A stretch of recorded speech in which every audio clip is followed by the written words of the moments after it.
Tá começando o Venda Simples Podcast, o seu canal de vendas, liderança, empreendedorismo, negócios. E eu tô hoje com uma pessoa muito especial. Ela é esposa do Rafael, mãe do Noah, mãe do Lian, especialista em ESG, vai falar bastante disso. Minha amiga Mari. Seja bem-vinda, Mari.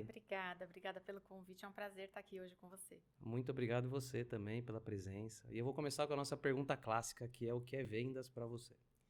Vendas para mim é conexão.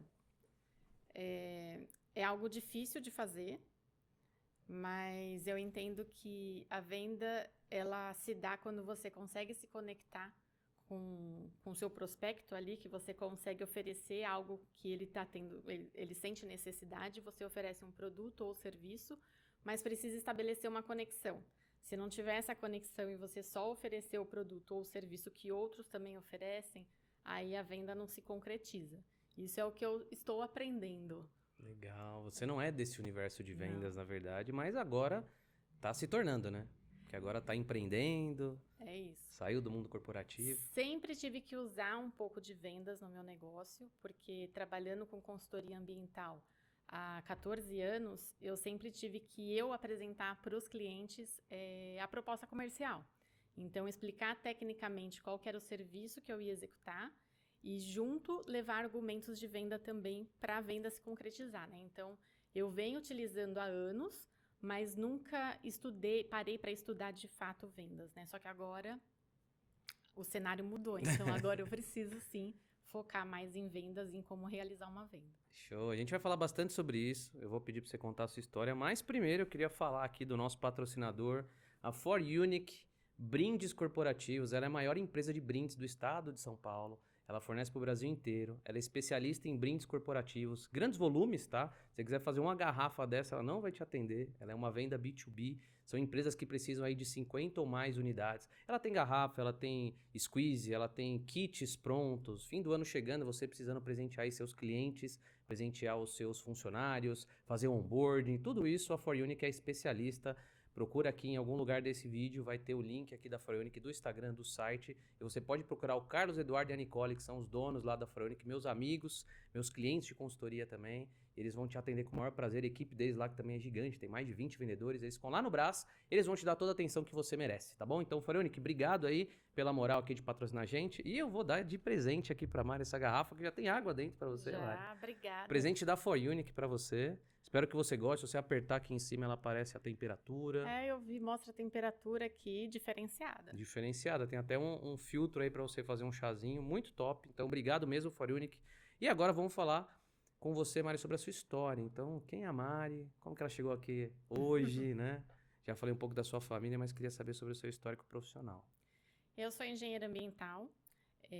Comecei a trabalhar na área ambiental desde 2010 e eu entrei numa área que era muito pouco falada na época, que é aquecimento global e mudanças climáticas. Então, logo a minha primeira experiência com o mercado ambiental foi para essa área do aquecimento global, né? E em 2010 ninguém falava sobre isso. Então, eu comecei a trabalhar numa consultoria ambiental voltada para esse tema. E lá a gente desenvolvia projetos de geração de crédito de carbono para o mercado voluntário. Então, a gente desenvolvia projetos junto com indústrias, comercializava esse crédito de carbono tanto no mercado nacional, aqui para empresas que na época já faziam essas compras para compensar suas emissões, e também para o mercado externo, né? Porque lá fora acabava tendo uma procura maior. Então, eu fiquei 6 anos nessa consultoria ambiental, desenvolvendo esses projetos. Fiz muito inventários de emissões de gases do efeito estufa para essas empresas que queriam saber qual que era a pegada de CO2 das atividades que elas desenvolviam. E de lá, dessa empresa de consultoria ambiental, eu fui trabalhar no Instituto Senai de Tecnologia do Meio Ambiente, como especialista ali ambiental. E lá eu prestei muita consultoria voltada para a indústria. Então, eram indústrias de diversos setores diferentes para oferecer diversos serviços ambientais também diferentes. Então, eu oferecia desde um gerenciamento de resíduos para uma empresa que tivesse interesse nesse assunto, ou então a parte de licenciamento ambiental para uma empresa que estava começando, precisava da sua licença de operação para funcionar, economia circular, implantação de ISO 9001, ISO 14001, para as empresas que queriam ter esse sistema de gestão da qualidade, sistema de gestão ambiental também. Isso tudo no Senai. Tudo no Que Senai. é do Sistema S, aquele Senai famoso, né? Eu sou Exatamente. aluno do Senai. Ah, é? É. Então, exatamente. Lá no Senai, o que muita gente não sabe é que além de eles oferecerem, né, darem, são escolas, Escolas de darem técnicas, os cursos técnicos para os alunos, eles oferecem também essa parte de serviços. né? Então, eles têm vários laboratórios, cada escola Senai tem um laboratório diferente com a sua especialidade. O que eu ficava em São Bernardo, no Senai Mário Amato. Ah, foi lá que eu me formei. Foi lá? Fiz legal. técnico em plásticos lá. Ah, então. Tem o técnico em plástico, tem técnico em química lá Cerâmica. e tem técnico em meio ambiente, em cerâmica também. E aí, lá dentro tem os laboratórios. Então, além de oferecer o curso para os alunos, eles ofereciam também serviços para as indústrias. E aí, lá dentro tinha um Instituto de Tecnologia do Meio Ambiente. Caramba. E aí, eu oferecia consultoria ambiental para a indústria, que já tinha ali um relacionamento com o Senai. Então você não estudou no Senai, você trabalhou no Senai. Não, trabalhei no Senai. E aí você atendia as indústrias que procuravam o Senai? Exatamente. Ou você tinha que prospectar a indústria? Não, era quem procurava. Acontecia os dois. Ah, tá. Tinha muitas indústrias que vinham porque já eram de conhecimento dos colaboradores daquela indústria, porque estudaram ali no Senai, então eles já conheciam, sabiam da credibilidade da instituição e queriam fazer uma consultoria ali, queria ter um diagnóstico ambiental, uma implantação de ISO, então eles vinham até nós, mas tinha também a prospecção. Então, tinha que ir atrás para ver, né, a gente fazia palestras.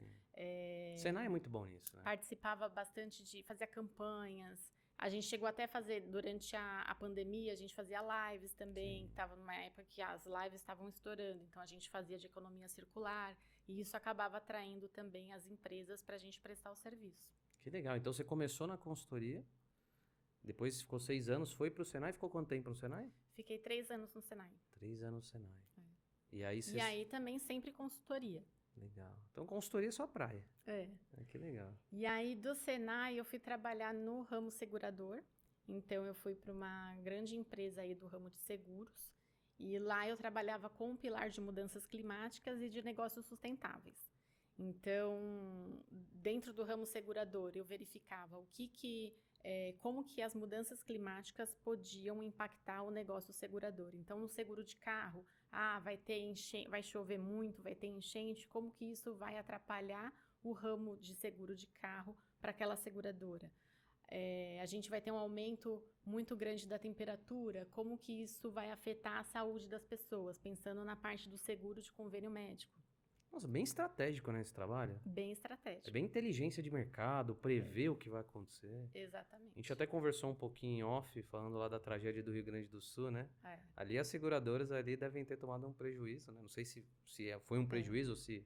De bilhões, né? Nossa. Então, muitos carros, casas, indústrias também, que acabaram perdendo equipamentos, perderam tudo, né? Tudo que haviam produzido ali, que tinham de estoque de meses, tudo eles acabaram perdendo. Eu perdi alguns clientes por conta disso. Estão retornando alguns agora, mas alguns fecharam as portas. É triste. Infelizmente. E a área ambiental, até depois eu queria puxar esse assunto para a gente conversar mais um pouquinho. O que ela tem de interessante nessa parte climática é que, além dos clientes, eles estabelecerem uma estratégia para eles entenderem qual é o impacto que a atividade econômica deles acaba causando no meio ambiente, no que está relacionado às emissões de gases, né? Então, o que eles produzem ali, o quanto que emite de gases para a atmosfera e acaba também contribuindo para o aquecimento global. Mas, tirando isso, como que as mudanças climáticas podem impactar o negócio deles? Então, é o jogo inverso, né? Então, é importante para as empresas também terem mapeadas quais são os riscos climáticos ali que eles acabam tendo e que pode impactar o negócio. Então, às vezes, você tem uma empresa que a sua planta industrial fica localizada em algum lugar que está propenso a ter evento climático. Se você não estiver preparado, não se precaver, colocar os seus equipamentos, o que poderia ter sido feito lá no Rio Grande do Sul? Talvez elevar os equipamentos, colocar sobre uma plataforma, guardar o que foi produzido ali naquela região em um outro local. Tudo isso tem que ser pensado e mapeado, né? Então, As empresas precisam pensar tanto ali no impacto que elas causam, quanto nessa parte de como se precaver, porque os tempos estão mudando. Né? Ô Mari, e como que é trabalhar? Eu fico imaginando, agora que você falou, eu tô imaginando uma coisa um pouco doida na minha cabeça. Como que é trabalhar com mudanças climáticas e vendo que o mundo tá se transformando? Porque a gente tá vendo queimada, a gente tá vendo enchente, tá tudo muito louco. A temperatura aqui na região que a gente mora, no ABC, tá totalmente imprevisível. Hoje, por exemplo, tava um calor, semana passada tava um frio. E você trabalha com isso, então é meio que, né, você sabe o que vai acontecer, né? Você pelo menos tem uma ideia do que, para onde a gente tá indo e não é um lugar bom. Então como que é para você assim? É difícil. É difícil e é até um assunto que eu já conversei na minha terapia.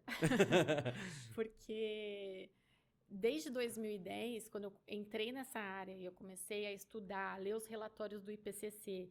O IPCC, para o pessoal que está escutando a gente, é o Painel Intergovernamental de Mudanças Climáticas. Então, ele é formado por cientistas do mundo inteiro que estudam as mudanças climáticas. O que vai acontecer com o planeta se ele continuar esquentando 1 grau e meio, 2. Então, eles montam diversos cenários diferentes para a gente se precaver e conseguir criar leis, criar planos de ação para a gente conseguir se manter como espécie. E desde 2010, então, eu comecei a estudar sobre isso. Mas era numa época que pouco se falava. Então, eu lia os relatórios técnicos, eu sabia o que iria acontecer, mas eu torcia para que não acontecesse. E quem dera eu estivesse errado e mais aqueles cientistas todos estivéssemos errados e nada disso fosse acontecer de verdade, né?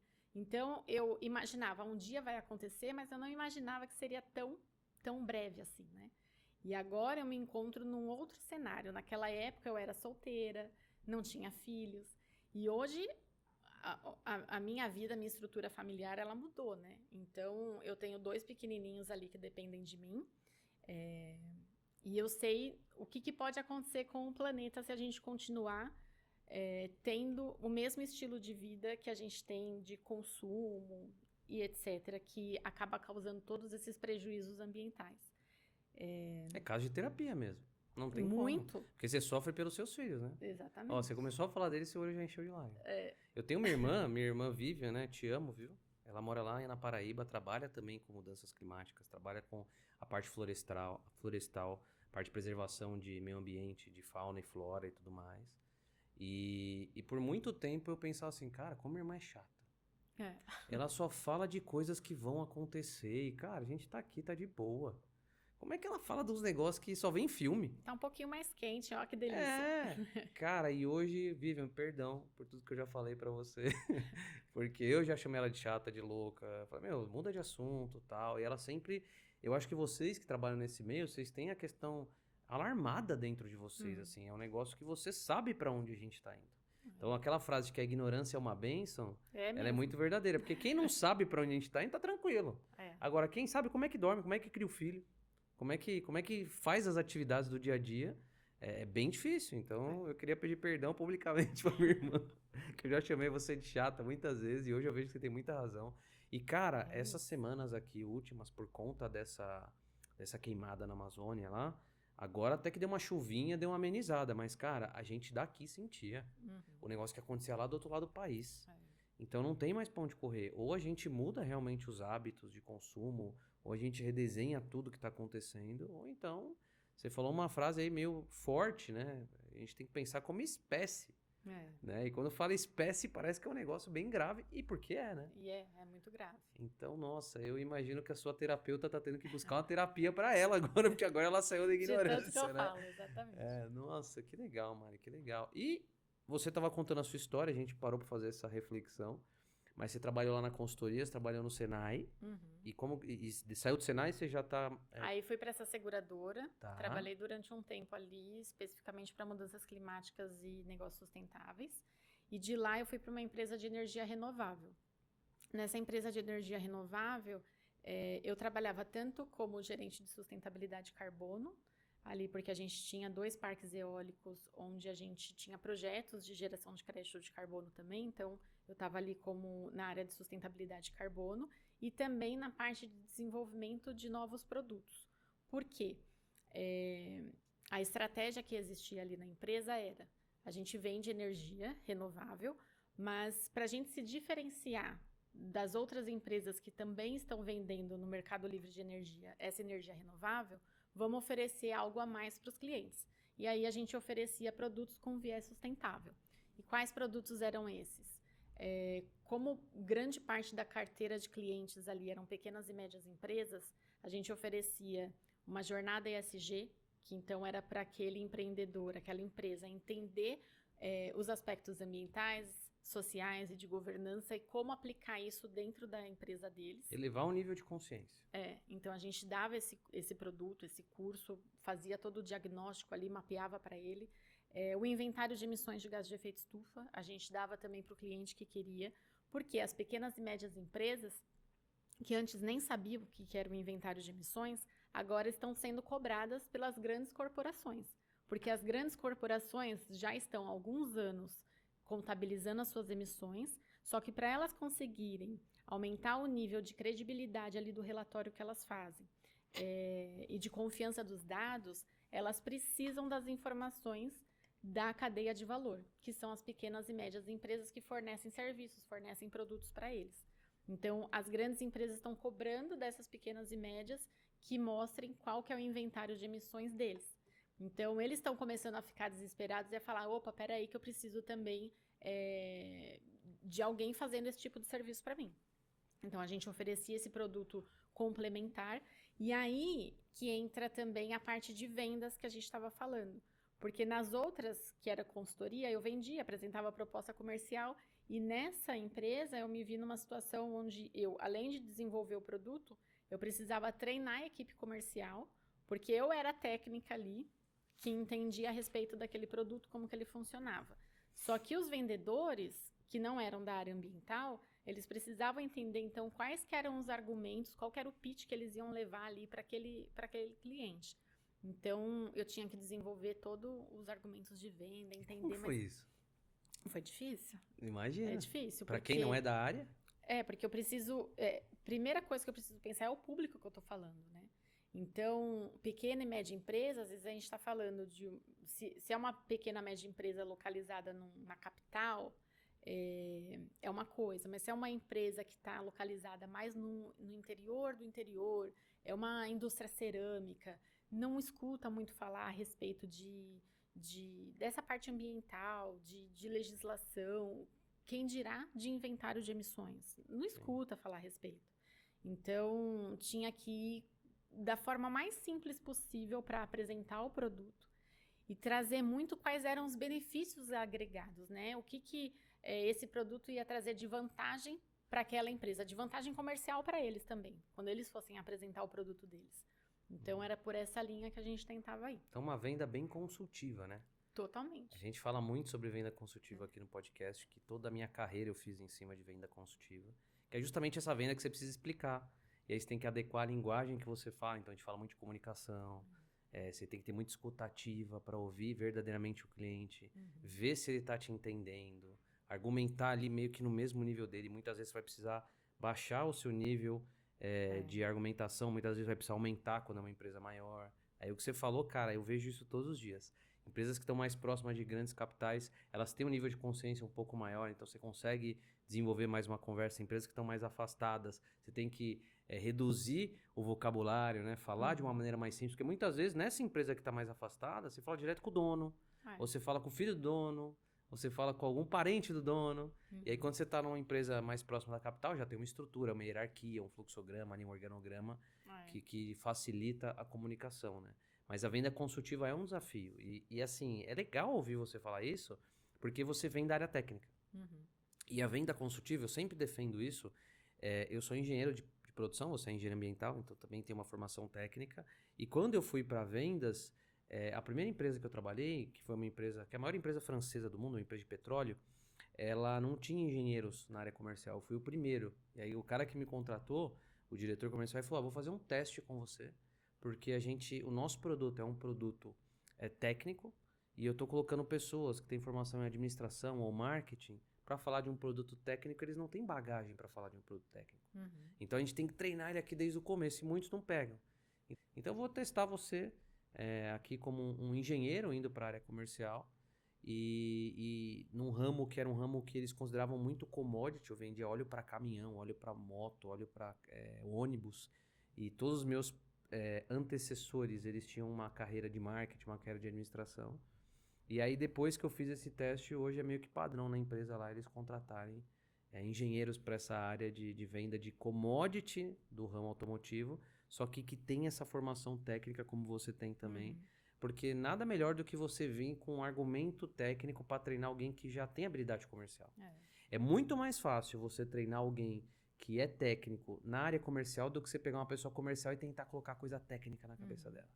Porque ela sempre vai tentar levar para o lado comercial. É muito legal isso que você tá falando de diagnóstico ESG, muito legal isso que você tá falando de tudo, mas, pô, aqui o cara só quer preço. Pô, aqui eu levo ele na argumentação, aqui eu levo na persuasão. E não é bem assim. Quando você explica tecnicamente, mesmo que demore mais para você vender, o cliente está comprando ali seguro. Ele sabe o que ele está comprando. Diferente quando ele compra uma coisa que ele foi levado na conversa, e aí ele vai para casa à noite e ele pensa, será que eu fiz um bom negócio? Será que eu não caí na lábia de um vendedor? Então, cara, é maravilhoso ouvir isso de você, porque eu não imaginava que na área de meio ambiente também tinha isso como tem na área industrial. Tem e precisa muito, né? Precisa muito. E lá, a gente... Cada cliente era um caso, porque eu não podia oferecer determinados produtos para um cliente, porque dependia do nível de maturidade dele na questão ESG. Então, o próprio diagnóstico tem os níveis, né?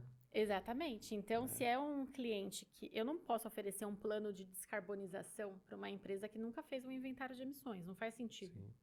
Então, eu precisava entender em que situação que ele se encontra para poder oferecer o melhor produto que fazia sentido ali para ele.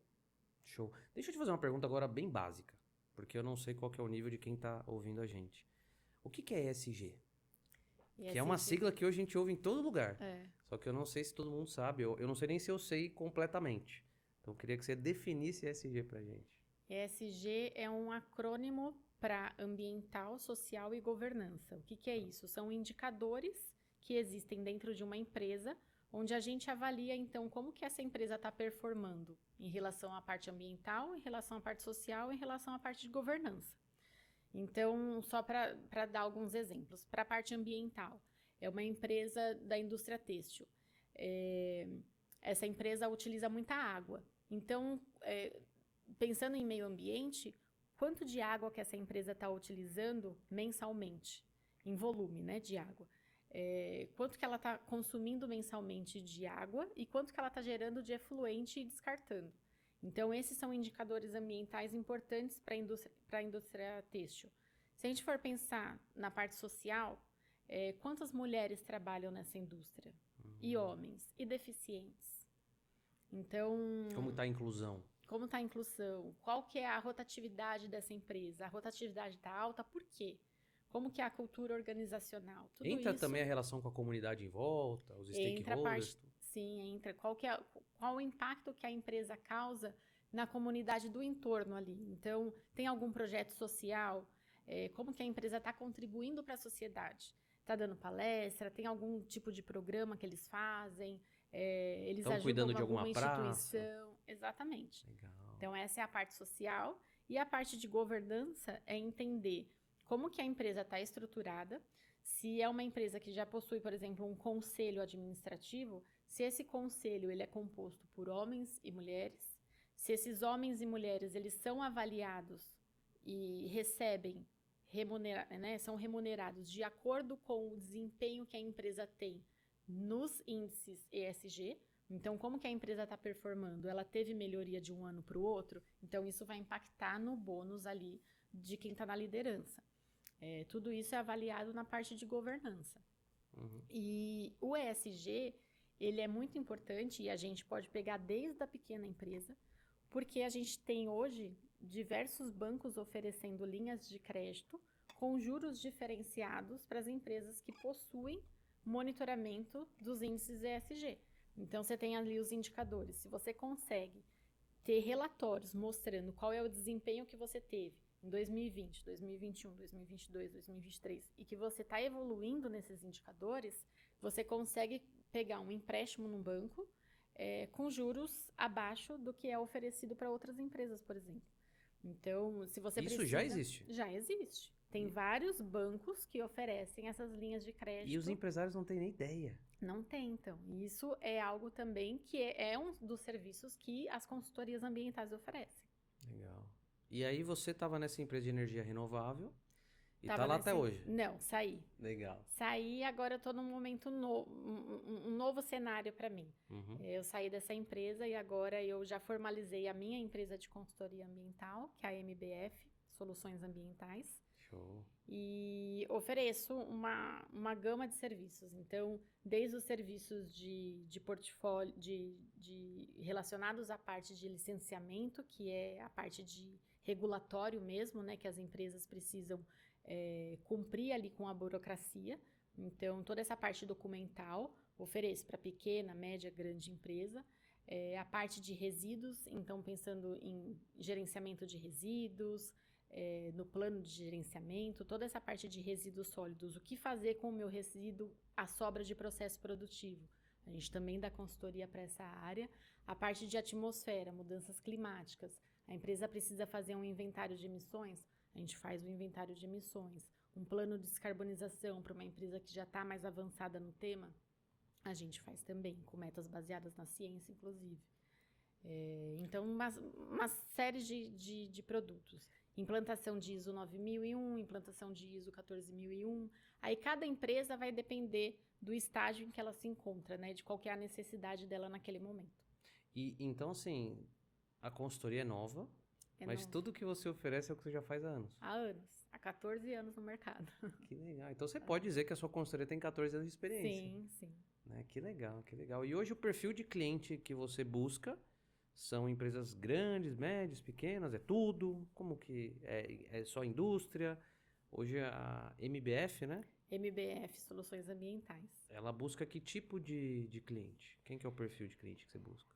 A gente oferece serviço para todos os setores industriais e para comércios também. Então, por exemplo, tem clínicas odontológicas, clínicas de ortopedia, clínicas médicas no geral, que precisam do plano de gerenciamento de resíduos sólidos, porque são resíduos da área da saúde. Então, eles precisam mostrar como que eles fazem o descarte corretamente desses resíduos. Então, são empresas que a gente presta consultoria. Pequenas, médias empresas ali do setor industrial, de diversos ramos diferentes. A gente oferece também a consultoria.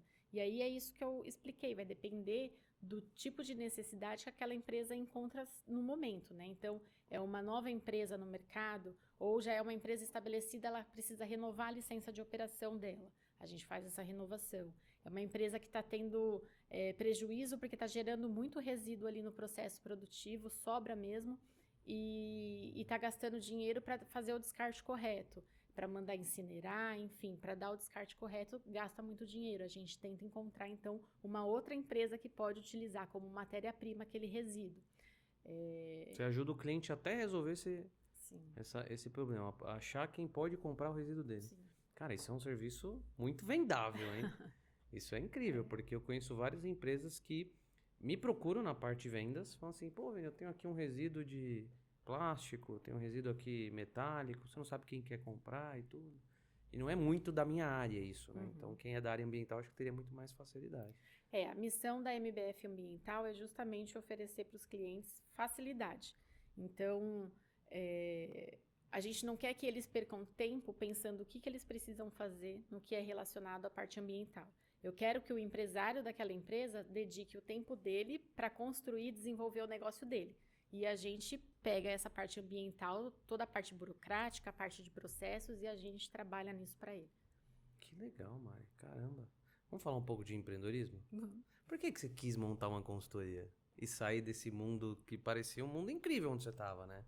Você, Sim. assim, aparentemente, me corrija se eu estiver errado, mas você parece uma pessoa muito realizada. Você fala com um brilho no olho das coisas que você já realizou, das empresas que você já trabalhou. Sinto uma gratidão muito grande por tudo que você já fez. Você expressa uma gratidão por tudo que você já fez. Por que a Mari resolveu do nada? Nunca é do nada, mas né, modo de dizer. Por que resolveu mudar os caminhos e ir pro lado de empreender, de montar sua própria consultoria? Olha, eu sou muito feliz por todas as empresas que eu passei. Cada uma delas ajudou eu a ser a profissional que eu sou hoje, né? Então, eu comecei lá na consultoria ambiental de mudanças climáticas.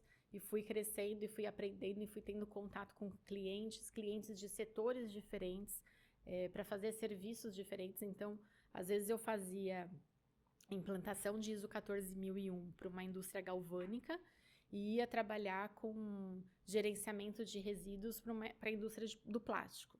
Então, eram coisas que não tinham não tinha relação alguma.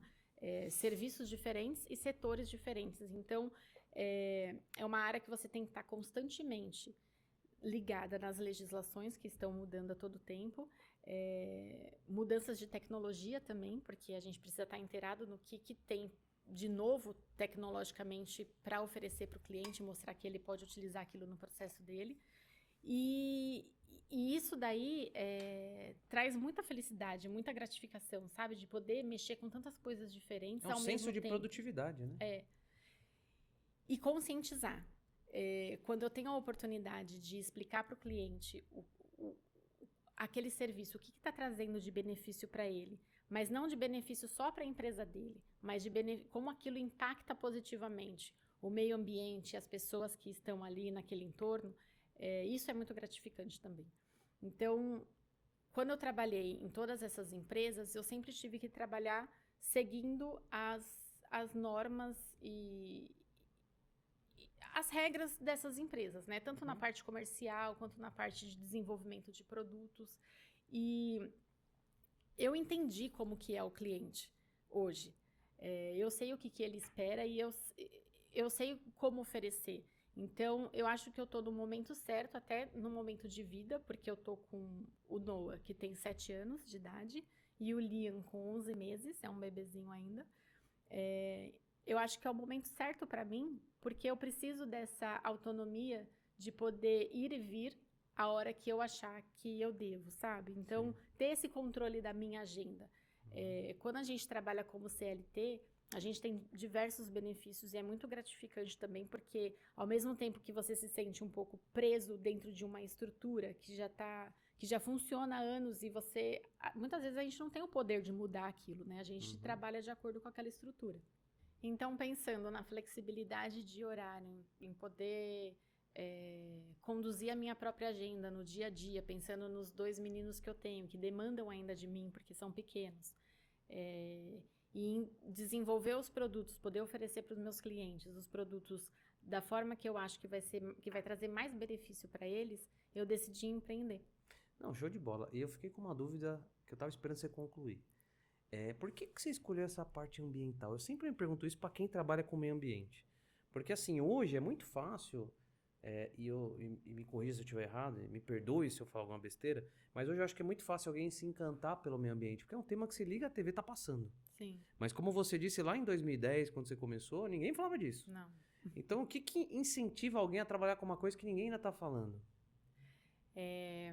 Eu venho de outra formação, né? Eu me formei primeiro em letras, português e inglês. Nossa, tudo a ver. Nada a ver. Me formei em letras, porque quando eu estava no colégio, na época, eu gostava muito de literatura e gostava muito de estudar outros idiomas. Então, eu falei, o que eu vou fazer? Não sei o que fazer. Todo mundo sai do colégio sem saber, né, o que fazer. Isso. E aí eu fui fazer letras, adorei o curso, mas eu odiei o mercado de trabalho. Não me identifiquei. Não me identifiquei porque ou eu poderia trabalhar dando aula e eu não tinha a maturidade necessária naquela época para conseguir dar aula para diversas faixas etárias ali, né? Então, não me chamou a atenção, eu não queria. E aí, a outra opção era trabalhar como secretária, que letras dava essa opção também. Então, na época, eu estava trabalhando na BASF como secretária bilíngue. E aí eu via na área de infraestrutura, que foi onde eu conheci meu marido. Nossa, que ele era estagiário lá na época. Na BASF também? Na BASF também, e eu também era estagiária. E aí eu trabalhava como secretária e ele trabalhava na área de infraestrutura.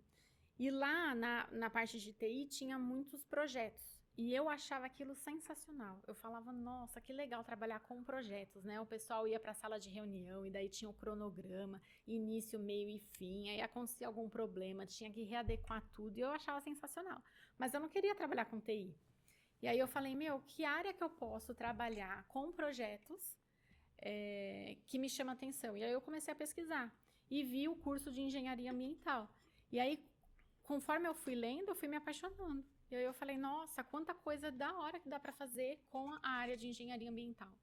Porque meio ambiente é muito amplo. Você pode trabalhar com solo, gerenciamento de áreas contaminadas, pode trabalhar com a parte de água, tratamento de efluentes, pode trabalhar com a parte de atmosfera, então mudanças climáticas, aquecimento global. Tem muita coisa. Você pode trabalhar com fauna, flora. Tem muita área para trabalhar. Essa foi a resposta mais inesperada desse podcast. Você foi escolher meio ambiente porque você se formou em letras, conheceu seu marido, viu no que ele trabalhava, achou muito legal o jeito que ele trabalhava e procurou alguma coisa similar. Caramba, isso é totalmente inesperado. Olha como... Sabe que eu gosto muito de ler, né? Você falou de literatura. Eu teria feito letras fácil.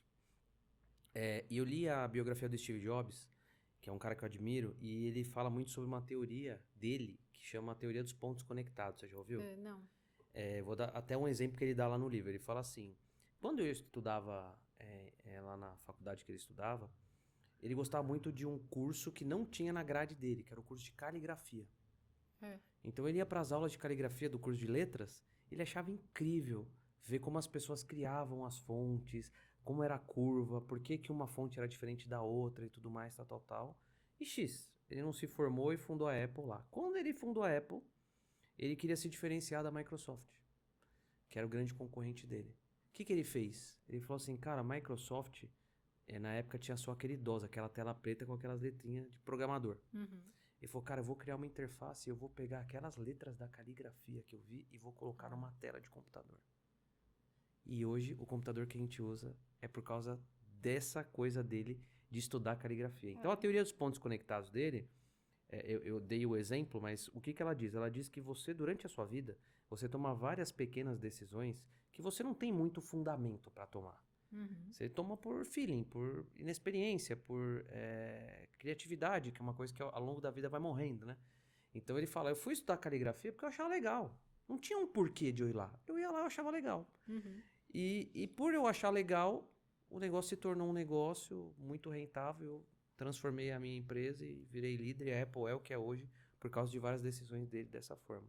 Então, olhando para a sua história, fazendo uma análise e comparando com essa teoria, você vê, você foi estudar letras, você se frustrou com o mercado de trabalho, mas você trabalhava numa boa empresa, e aí você conheceu o seu marido, que trabalhava num setor que você achou legal, e aí você falou, cara, quero alguma coisa assim, foi atrás do meio ambiente, se apaixonou, e olha onde que você está chegando, né?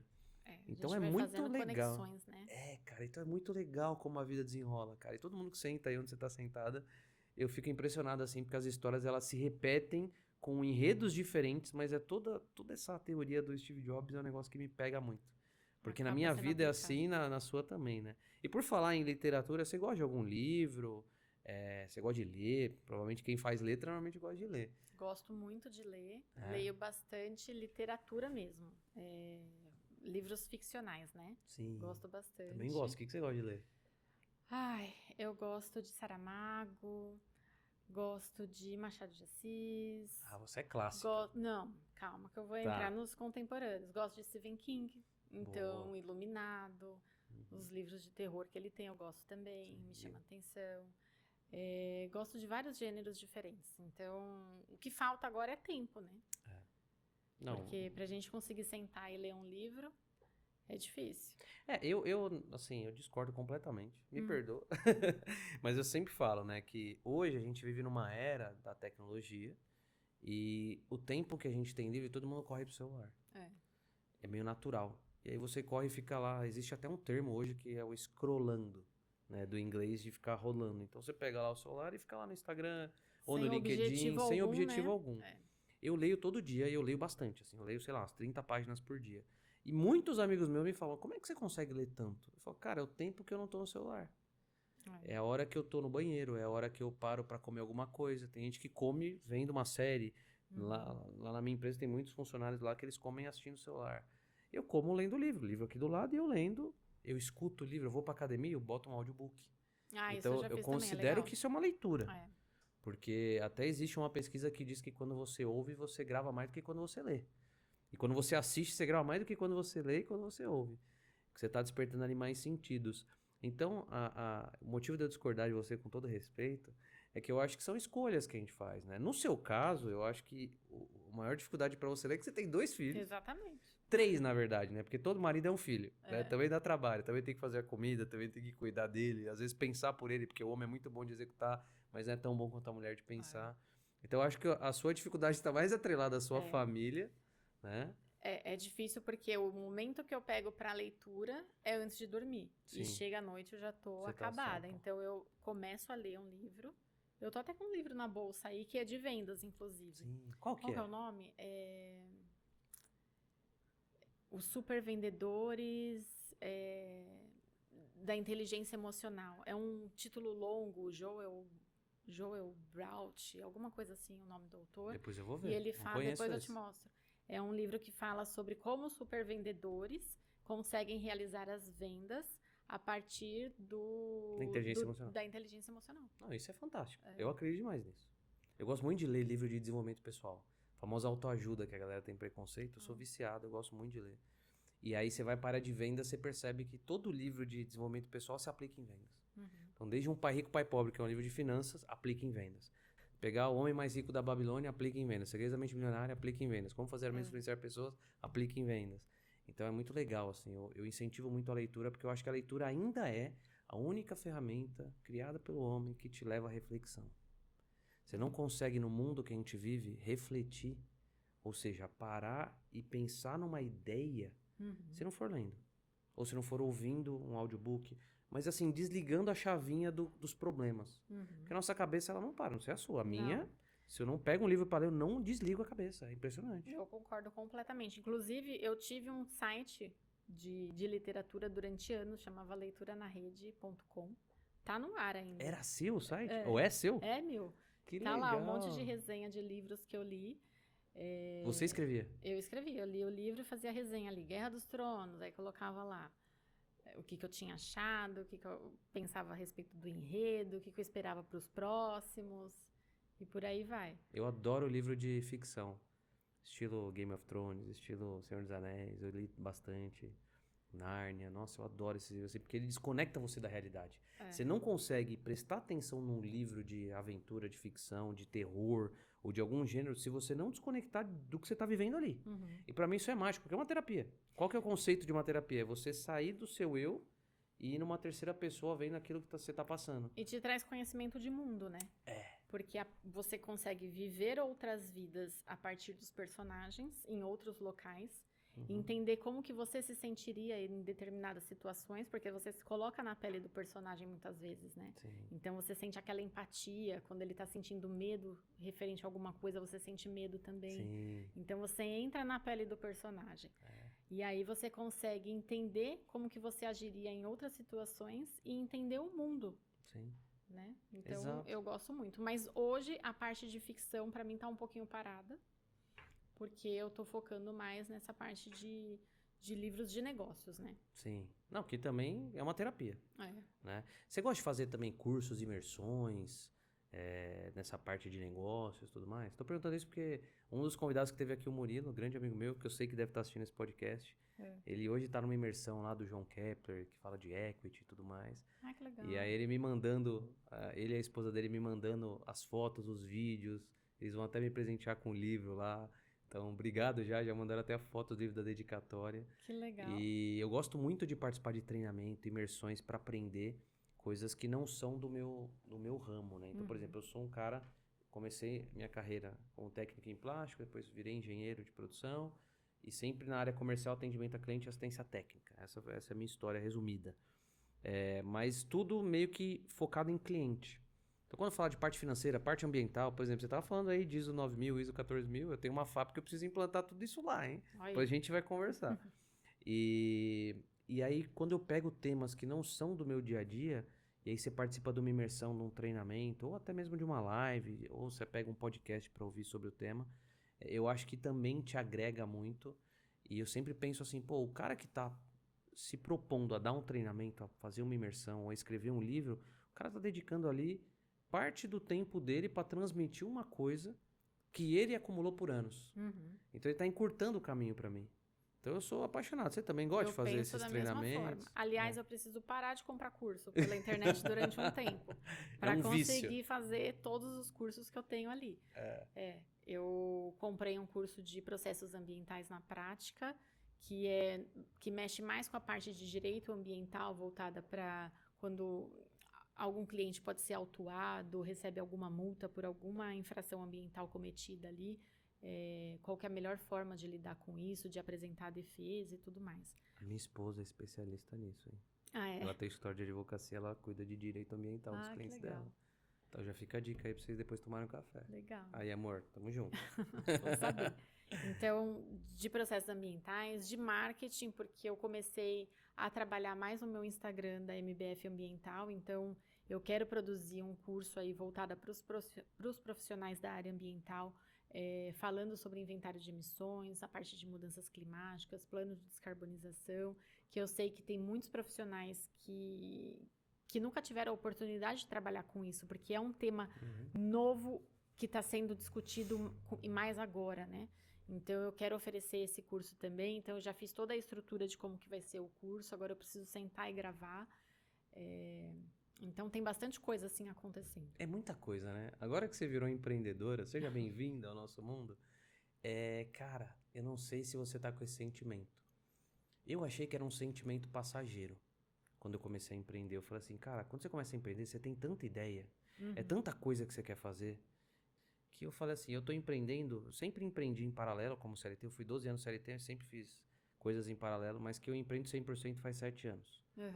E nesses 7 anos que eu tava lá no meu primeiro ano, eu falei assim, cara, deve ser normal, né, nesse começo a gente ter um monte de ideia, querer fazer um monte de coisa e tudo mais. E não é. Eu tô há 7 anos e cada vez eu tenho mais ideia e todo mundo que eu converso fala que também, assim, a cabeça não para, o empreendedor é um ser inquieto. Né? Eu até falei no outro podcast, se você procurar a palavra empreendedor no dicionário, o significado que pouca gente sabe é uma pessoa que gosta de realizar tarefas difíceis. Isso é um empreendedor. Tem que ser. E, cara, isso combina muito comigo. Então, você também se enxerga muito nesse papel, assim? Sim, e se for parar para pensar nas apostas que eu fiz aí durante a minha carreira profissional na parte ambiental, enquanto eu estava como CLT, eu também fui fazendo outras coisas em paralelo, né? Então, a MBF eu tinha ali desde 2016, já como algo informal, então eu fazia plano de gerenciamento, inventários e tudo mais, só que eu não tinha um CNPJ. Sim. E aí eu vim formalizar agora. Mas tinha o meu blog aí de leitura, tinha canal no YouTube, então já tive um comércio eletrônico também. Então, O que você vendia, por curiosidade? Bijuteria. Olha só. Então, acho que toda mulher já vendeu bijuteria uma vez na vida. Então, sempre tentando alguma coisa, né? E acho que a coragem que veio para mim de empreender é porque em todos os locais que eu passei, eu sempre tive que fazer além da parte técnica. Então, eu já passei em consultoria que eu tive que ficar durante um tempo na parte do financeiro. Então, eu sabia emitir nota. Eu fiquei muito na parte comercial. Então, ir até o cliente, fazer uma reunião, fazer uma apresentação de proposta comercial, montar a proposta comercial, fazer a precificação. Tudo isso considerando, quantas horas vão ser, porque eu que vou desenvolver o trabalho. Então, quantas horas vai levar, qual que é o valor hora, fazer toda a parte de precificação, montar a apresentação para ele, fazer essa proposta, a parte da negociação, a parte de contrato eu já fiz também. Então, eu falei, só falta de fato CEO, colocar a mão na massa e empreender.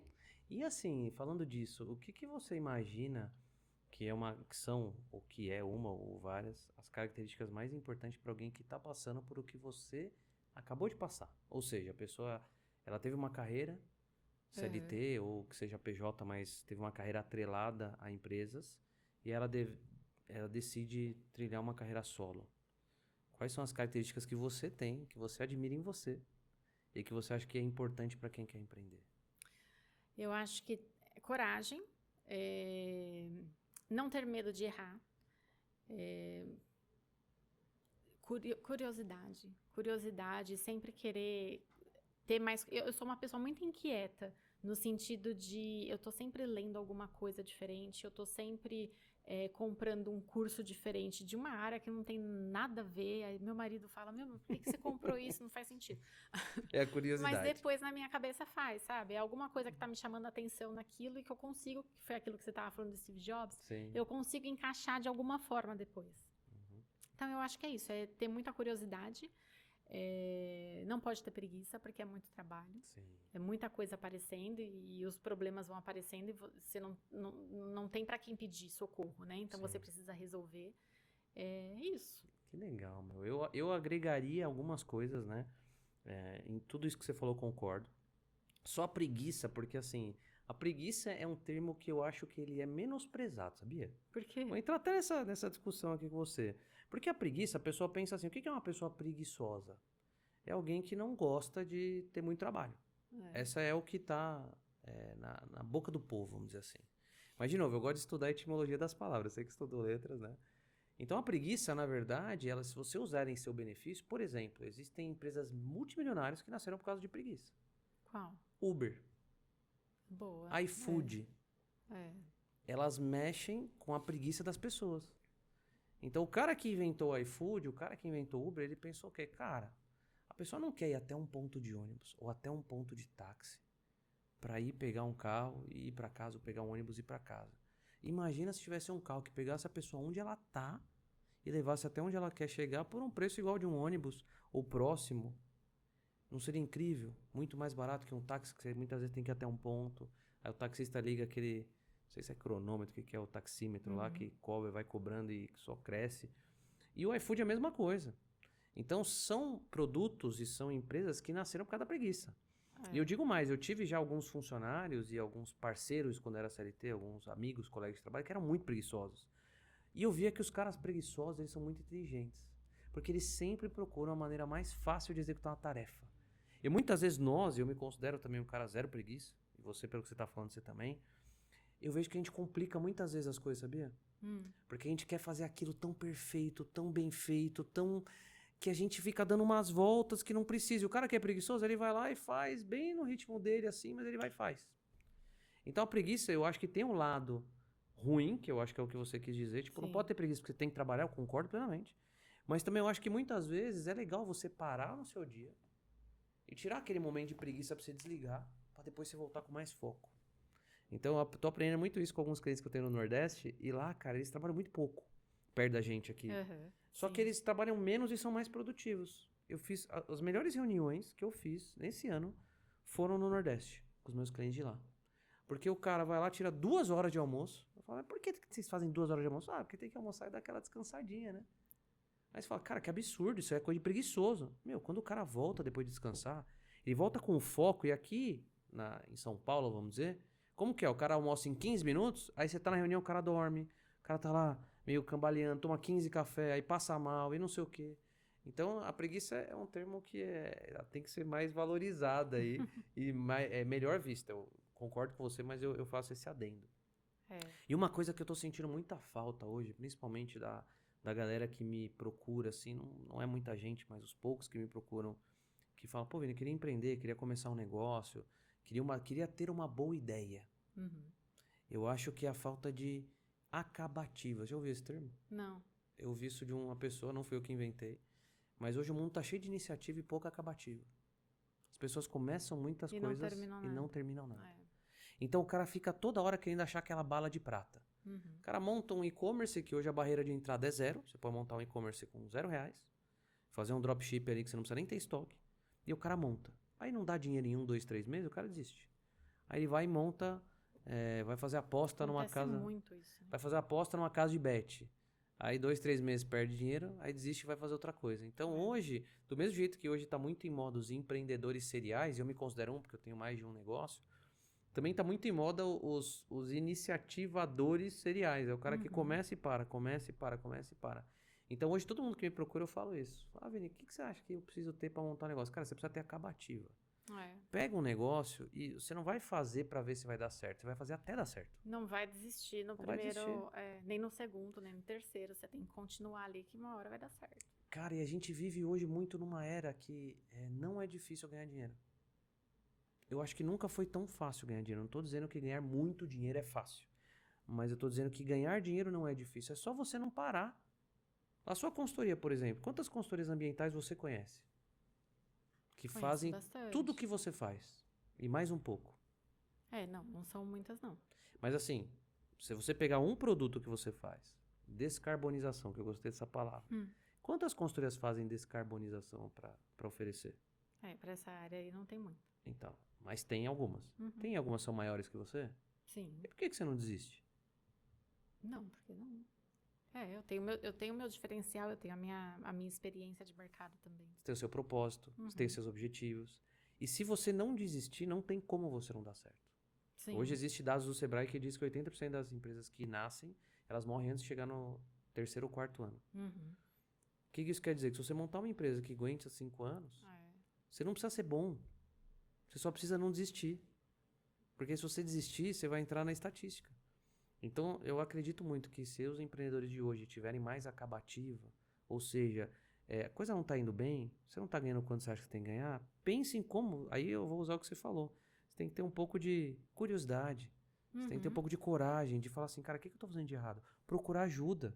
Hoje a gente tem uma ferramenta chamada YouTube, que é tudo de graça lá. Você pode escrever qualquer coisa. Você tem muito conhecimento online, né? De forma gratuita. Exato. Qualquer dúvida que você tiver, você consegue achar ao menos algum direcionamento ali, você capta. Exato. Né? E a gente tem muito especialista hoje. Podendo ser bom, ruim, mais ou menos, tá? Mas tem muita gente disposta a ajudar. O que eu mais gosto da internet é isso, sabia? Você não vê as pessoas que têm sucesso mais guardando o segredo pra si. Uhum. Eu lembro muito que quando eu comecei a trabalhar na área de venda... E sabe por quê? Que elas não guardam? Porque elas sabem que não é todo mundo que vai aplicar. Exatamente. Boa, não tinha pensado por esse lado. Porque ela sabe que ela pode falar, ela pode até entregar o segredo do negócio dela. Não é todo mundo que vai colocar a mão na massa e vai de fato fazer. Verdade. As pessoas querem receber tudo. Mas pouquíssimas querem colocar a mão na massa e de fato executar. E ir até essa acabativa que você falou. Exato. Olha aí outra coisa, colocar a mão na massa. Eu acho que é uma coisa também que todo mundo precisa, quem quer empreender, né? Mas eu ia dizer, né, só concluindo. Quando eu comecei a trabalhar na área de vendas, lembro muito, eu passei por uma situação que me marcou demais. E é engraçado como coisas pequenas te marcam. Eu tava expondo numa feira por uma empresa que eu era representante comercial. Eu tinha acabado de começar a ser representante comercial. E aí o cara que me contratou, ele falou, eu quero você lá na feira, tudo mais. Eu falei assim, beleza, mas eu vou numa feira, eu não sei muito vender o que você vende. Ele falou, não, lá na feira tem um vendedor, eu lembro do nome desse vendedor, Jorge Werlang. Nunca vai assistir esse podcast, eu acho. O nome dele era Jorge Werlang. Foi esse cara, é nosso representante faz 15 anos. Ele entende tudo do nosso produto. Você vai chegar na feira, gruda nele e aprende com ele. Eu falei, beleza. Fui todo empolgado para conhecer o tal do Jorge Werlang. Cheguei lá na feira, esse cara, ele era um cara de 1,80 m, careca, brincalhão pra caramba, bem cara comercial.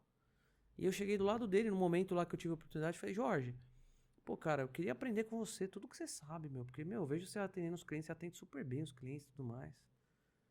E aí ele falou assim, cara, eu demorei 15 anos pra adquirir o que eu sei. Você acha que eu vou te dar de graça? Eu fiquei olhando pra ele assim. Aí ele falou, você quer estudar? Você tá disposto a estudar? Ele me deu um catálogo da empresa e falou, tá tudo aqui. Tudo que eu sei tá aí.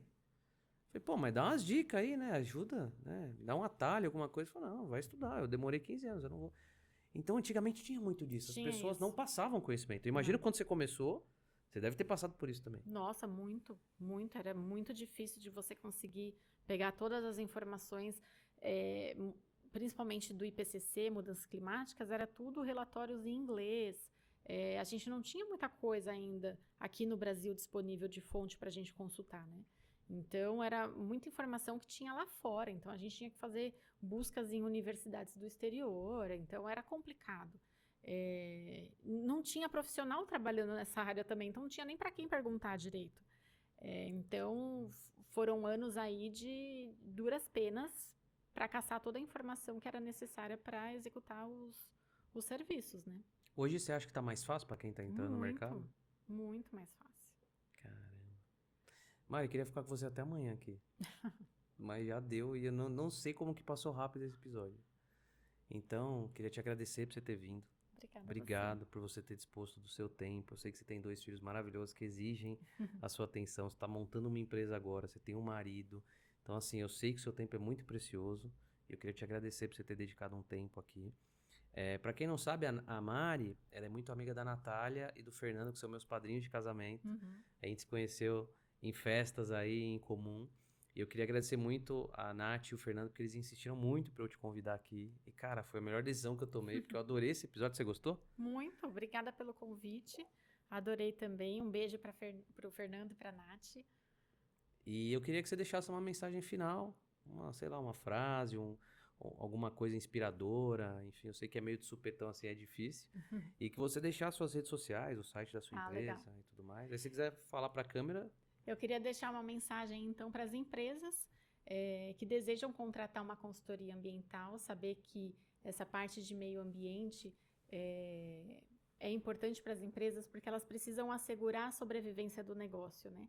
Então, cada vez mais elas são cobradas tanto pela sociedade civil, que está atenta ali no que está acontecendo, qual a proposta de valor que essas empresas estão oferecendo, o governo que vem cada vez mais com legislações que estão cobrando ali também que as empresas apresentem relatórios, apresentem informações mostrando como que está sendo o desempenho social, o desempenho ambiental e como melhorar a imagem também da empresa, né? Como você agregar valor para a sua imagem corporativa a partir de ações ambientais que você consegue implementar no seu negócio. Então, a MBF Ambiental tem o site na internet, www.mbfambiental.com.br. Tem as minhas redes sociais, então eu estou no LinkedIn como Mariana Fieri, aí lá tem toda a parte ali do meu currículo. Tem a página da MBF Ambiental no LinkedIn também. E eu tenho o Instagram da MBF Ambiental, que é @mbfambiental. Show de bola. Então, obrigado, Mari. Nossa, você fala muito bem, viu? Parabéns. E você que acompanhou aqui o nosso podcast, queria agradecer você pela audiência. Espero que você tenha aprendido muito com a Mari aqui. As minhas redes sociais estão aí na descrição. Então, obrigado pela moral e a gente se vê no próximo episódio. Valeu!